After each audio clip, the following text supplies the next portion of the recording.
เวลาที่มันมีสอบบรรจุกรมศิลปากรสำนักการสังคีตตำแหน่งคล้องวงใหญ่ประเทศไทยเอา1 คนเท่านั้นผมก็ได้ที่1แล้วก็สอบบรรจุเป็นข้าราชการสำนักการสังคีตรับราชการด้วยใช่ครับเลี้ยงลูกด้วยเป็นครีเอเตอร์ด้วยครับพี่แบ่งเวลายังไงคะก็ต้องแบ่งเวลาครับมันก็ยากเหมือนกันเนาะผมอยากให้คนรุ่นใหม่เนี่ยฟังดนตรีไทยรู้เรื่องแล้วคนรุ่นเก่าก็ยังเข้าใจว่าได้อะไรเงี้ยมันได้อะไรเงี้ยโอ้โหนี่คืออุปกรณ์นะคะเครื่องดนตรีทำไมแบบเยอะขนาดนี้ใช่ครับพี่จอยเชื่อไหมว่าพี่จอยยืนอยู่เนี่ยนี่สามารถรองรับนักแสดงได้เป็น100 คนนะได้ข่าวมาว่าในช่วงวิกฤตโควิดครับพี่อ้นก็ประสบปัญหาหนักมากใช่ไหมคะแล้วก็ถึงขั้นจะต้องเขียนใบลาออกให้ลูกสาว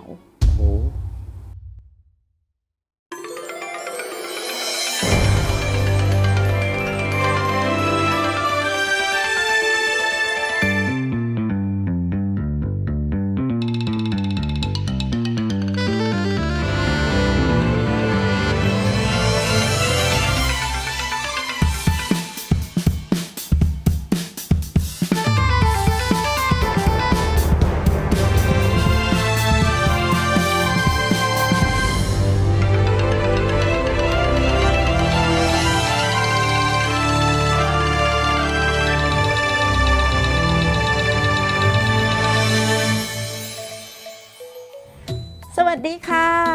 จอยทีสเกิร์ตค่ะวันนี้นะคะจอยอยู่ในรายการทีซาวเสียงไทยสู่สากลค่ะแล้ววันนี้ค่ะทุกคนจอยมาอยู่ที่ย่านราชพฤกษ์มาอยู่หน้าบ้านของศิลปินนะคะที่เขาเนี่ยมีคลิปยอดวิวถึง1,000,000 วิวทุกคนคะเขาเป็นคนที่มีความเชื่อว่าดนตรีไทยเนี่ยนะคะไม่มีวันตายและเขาก็ผสมผสานดนตรีไทยและดนตรีสากลเข้าด้วยกันอย่างน่ามหัศจรรย์ไปพบกันค่ะกับพี่อ้นเพชรทองหรือที่รู้จักกันว่าพี่อ้นเพชรจรัสแสงค่ะสวัสดีค่ะพี่อ้นพี่จอยสวัสดีครับมาแล้วรออยู่เปิดประตูดังขอโทษด้วยนะคะไม่เป็นไรครับเพิ่งเปลี่ยนมาอาทิตย์ที่แล้วตื่นเต้นจังเลยได้เจอพี่อ้นตื่นเต้นใช่ไหมค่ะผมก็ตื่นเต้นรอพี่จอยตั้งแต่6 โมงเช้าเลยครับเนี่ยค่ะตอนตื่นเต้นมากเลยอยากนั่งเลยครับเชิญจอยนั่งงั้นเชิญพี่จอยนั่งก่อนได้ค่ะเชิญนั่งค่ะพี่อ้นค่ะเชิญนั่งเลยครับเชิญนะผมเตรียมไว้ตั้งแต่เมื่อวานแล้วครับเนี่ยหรอคะนั่งได้นะคะนั่งได้ครับนั่งได้เลยครับเชิญเลยครับยินดีจังเลยได้เข้ามานั่งได้เจอตัวจริงเจอแต่ในคลิปโอ้โหผมก็ได้ยินชื่อพี่จอยทีสเกิร์ตมานานแล้วครับน่าจะรุ่นเดียวกันนะผมก็เป็น FC อยู่ครับสมัยก่อนได้ขออนุญาตเรียกพี่หนูได้เลยผมก็เรียกพี่ว่าพี่จอยแล้วกันนะเรายุค 90 ก็จะเรียกกันอย่างเงี้ยได้ค่ะยินดีค่ะพี่อ้นค่ะจอยดูจากคลิปนะคะมันก็เป็นที่มาที่ไปในเรื่องของศิลปะการแสดงอยากทราบจังเลยว่าพี่อ้นเนี่ยเรียนอยู่ที่วิทยาลัยนาฏศิลป์นครศรีธรรมราชใช่ไหมคะแล้วก็เข้ามาทำงานในกรมศิลปากรอยากทราบจังเลยพี่อ้นเป็นคนใต้ใช่ไหมเป็นคนใต้ครับคนใต้ของแท้เลยครับผมอยากทราบจังว่าเด็กใต้คนนี้มีความฝันมีความมุ่งมั่นอะไรยังไงถึงไปอยู่ที่กรมศิลปากรได้ครับตอนแรกก็ไม่มีความฝันอะไรเลยครับไม่รู้เรื่องอะไรเกี่ยวกับดนตรีเลยเป็นลูกชาวสวนยางนะแม่กรีดยางสิ่งที่เป็นก้าวแรกของการรู้จักดนตรีคือครูที่โรงเรียนวัดดิษฐารามชื่อคุณครูวิทยาเกื้อด้วงอยู่ๆแกก็เอาระนาดมาวางโครมเข้าไปในโรงเรียนเราก็เล่นอะไรก็ไม่เป็นนะพอถึงเวลาจบม.6 มันก็จะมีวิทยาลัยนาฏศิลป์เขาเรียกมาแนะนำชวนนักเรียนไปเรียนผมก็ไปเรียนที่วิทยาลัยนาฏศิลป์ก็เริ่มนับ1ที่นั่นแต่ที่วิทยาลัยมันก็มีทั่วประเทศอยู่แล้วอย่างที่เราส่วนกลางก็คือวังหน้านะฮะแล้วก็มีสุพรรณมีอ่างทองมี101มีตามภาคต่างๆของหน่วยงานราชการแต่นครศรีธรรมราชก็คือส่วนหนึ่งหลักๆมันก็จะมีอะไรที่หลายๆอย่างอยู่ในนั้นแล้วผมก็ไปเรียนแล้วก็พบกับคุณครูเยอะแยะมากมายก็เรียนตามวิถีชีวิตตามโบราณประเพณีตามจารีตตามหลักสูตรของวิทยาลัยนาฏศิลป์นั่นแหละแล้วพอเรียนไปแล้วก็มันก็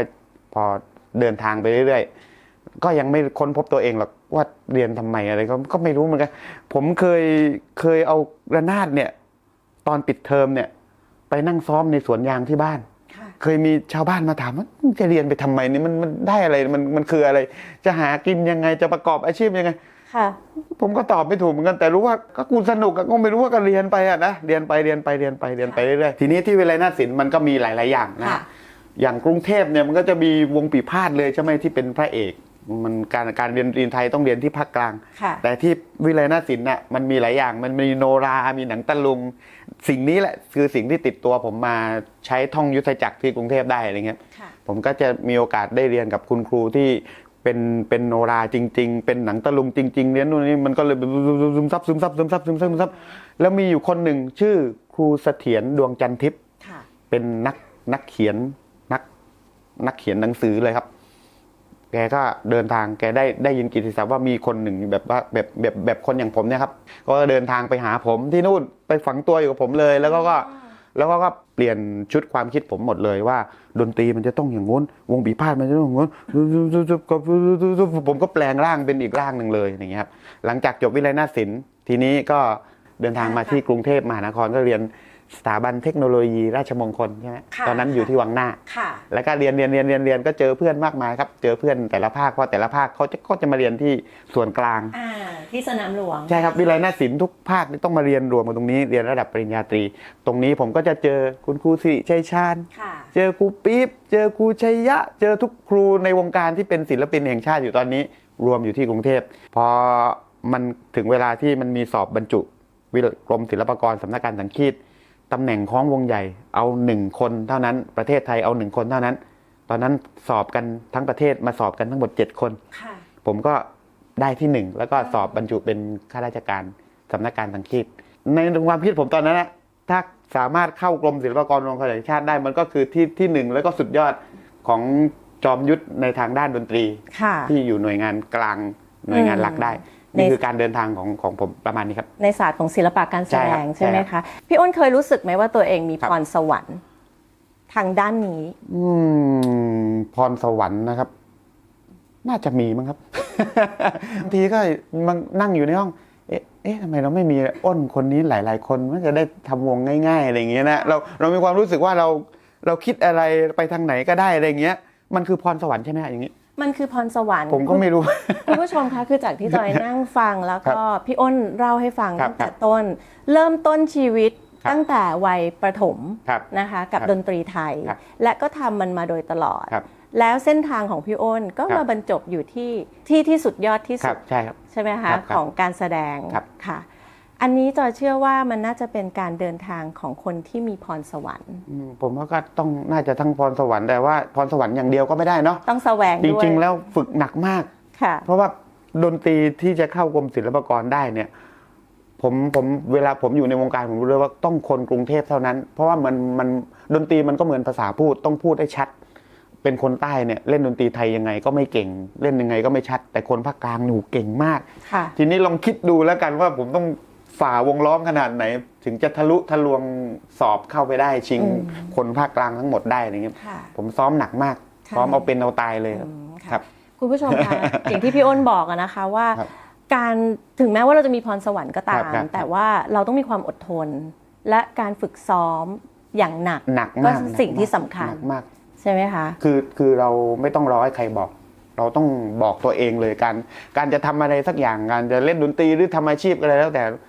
ซ้อมฝึกไม่ต้องรอให้พ่อบอก ไม่ต้องรอให้แม่บอก ไม่ต้องรอให้เพื่อนบอก คืออยากจะบอกว่าท่านผู้ชมถ้าชมอยู่ก็คือต้องเริ่มด้วยตัวเองอ่ะเพราะชีวิตมันต้องใช้ชีวิตคือถ้าในชีวิตไม่มีอะไรติดตัว หรือไม่เก่งหรือไม่อะไรไม่มีทางใช้ชีวิตได้ครับ ค่ะ ได้ข่าวมาว่าในช่วงวิกฤตโควิด ครับ พี่อ้นก็ประสบปัญหา โอ้หนักมาก หนักมากใช่ไหมคะ แล้วก็ถึงขั้นจะต้องเขียนใบลาออกให้ลูกสาว โอ้โห อันนี้ภาพมันยังอยู่ติดตาอยู่เลยแต่ไม่ได้ยึดติดอะไรนะฮะ ค่ะ จริง ๆ มันก็เรื่องมันก็ผ่านไปแต่ว่ามันก็ต้องเท้าความก่อนเนาะกว่าจะไปตรงนั้น พอผมบรรจุกรมศิลปากรมาการอย่างที่ผมก็ทำงานแบบตามหน้าที่แบบแผนเลย และแต่อีกเส้นทางอีกคู่หนึ่งผมก็ทำงานที่เป็นเกี่ยวกับสร้างสรรค์ประยุกต์ร่วมสมัยด้วย ค่ะ มันก็เลยเกิดความแตกต่าง การเลี้ยงชีพการประกอบอาชีพ มันก็เลยมีอะไรที่มันมีรายได้มากขึ้นอ่ะถ้าเราทำอะไรหลายอย่างเราคิดต่างอะไรเงี้ยมันรายได้มากขึ้น ผมก็พาลูกมีลูก1 คนก็ไปเรียนโรงเรียนที่มันแบบว่าเขาเรียกอะไรมัน เป็นโรงเรียนที่เรารู้สึกว่า อ่ะได้ ลูก อะไร อยู่ เงี้ย ที่นี่น่า อยู่ที่นี่ได้ มี เลย ความสุข ครับ นะ นะคะ ครับตอนนั้นก็เป็นโรงเรียนนานาชาติอะไรครับเนาะ ค่ะ ไปก็อยากให้ลูกมีพูดภาษาอังกฤษหรือมีสังคมที่มันเป็นแบบสามารถไปได้ทั่วโลก ไม่ผิดค่ะพี่อ้น ใช่ไหม คุณเป็นคนเป็นพ่อเป็นแม่จะ ครั มี บ ความรู้สึกนี้เราอยาก ครับ ให้ลูกเราอยู่ในส ใช่ ถานที่ที่สถาบันที่ดีที่สุด ใช่ครับ นะคะ ทีนี้พอไอ้วันโควิดนี่แหละครับก็คือมันก็ต้องแบบพยายามดึงมากที่สุดแล้วครับ ดึงยังไงก็ดึงไม่อยู่แล้วมัน ค่ะ ไม่ได้แล้วอะไรเงี้ยเพราะมันนานเหลือเกินอย่างเงี้ยคำตอบง่ายๆที่ตอบคนอื่นก็ตอบนั่นแหละผมตอบว่ามันก็คือต้องทำใจนั่นแหละเนี่ยตอบง่ายๆ ทำใจก่อนอันดับแรก อันดับแรกเนี่ยผมชอบดูหนังเรื่องพระพุทธเจ้านะครับ พระพุทธเจ้าในเรื่องนี้ใช่เลย พุทธะบอกว่า อย่ายึดติดกับอดีตที่ผ่านมานะครับ แล้วก็อย่าก็เรียกว่าอย่ากระวนกระวายกับสิ่งที่ยังมาไม่ถึง แล้วก็จงอยู่กับปัจจุบัน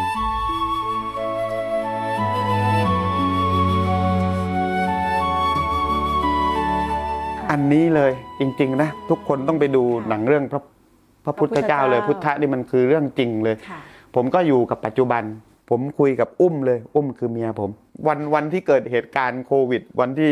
น้องเพชรจะต้องออกจากโรงเรียนแล้วเนี่ย ออกแล้วมันก็จะเคว้งทันทีเพราะออกกลางคัน ผมบอกอุ้มว่าอุ้ม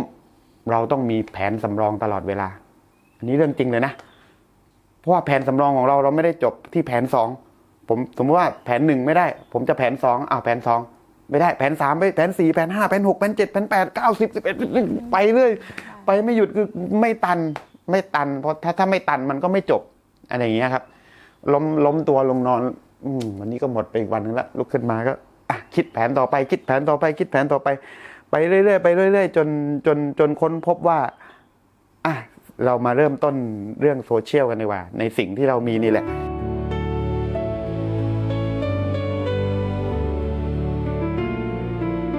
ในสิ่งที่เรามีเนี่ยเรามีลูกเรามีภรรยาหรือว่าเรียกว่าเมียนั่นแหละ เราใช้คนในครอบครัวเนี่ยมาทำอะไรกันดีกว่ามาสร้างอะไรดีกว่ามันคือกำลังใจอย่างเงี้ยมันก็เลยใช้สิ่งที่เรามีสิ่งที่เราเรียนอยู่สิ่งที่เราเคยทำหมากินนั่นแหละครับมาสร้างงานชิ้นหนึ่งขึ้นแล้วมันก็เกิดขึ้นมาจนถึงทุกวันนี้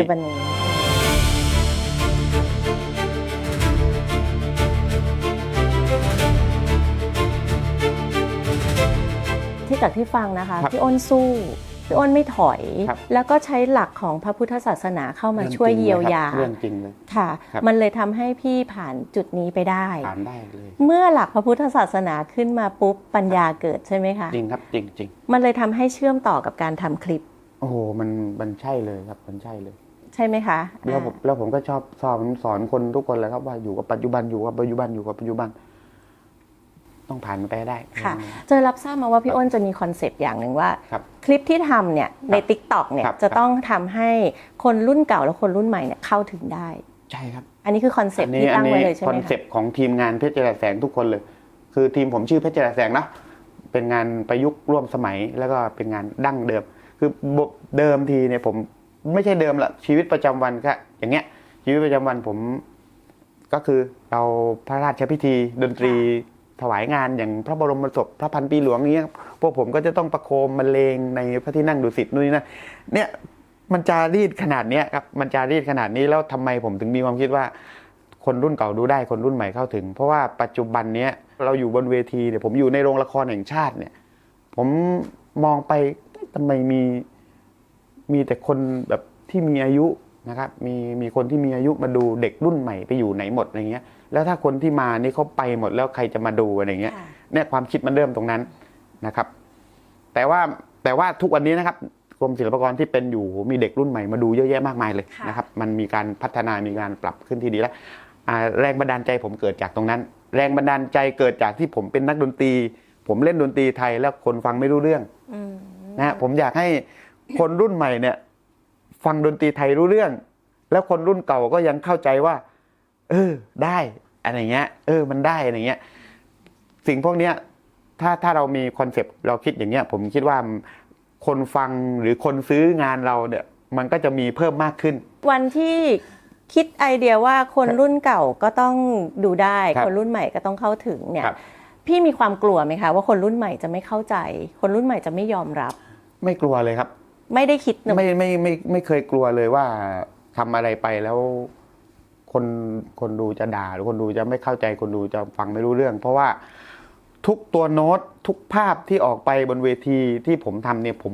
วิเคราะห์หมดเลยว่าเราเป็นคนเล่น